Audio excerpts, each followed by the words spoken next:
وبعدين لحظه ادراك ان الراجل ده فرق عن جبابره اوروبا.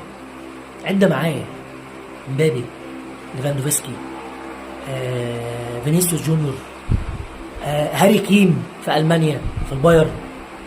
انت متخيل النجوم؟ محمد صلاح في ليفربول في الدوري الانجليزي، وغيرهم وغيرهم وغيرهم من كبار القوم في اوروبا.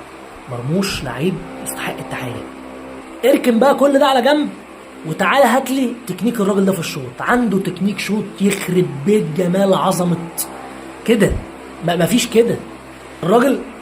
الراجل في جونه قدام نوير. بص على عمر مرموش وهو داخل على نوير. انت بتتكلم عن نوير، ده واحد من اعظم الحراس في التاريخ.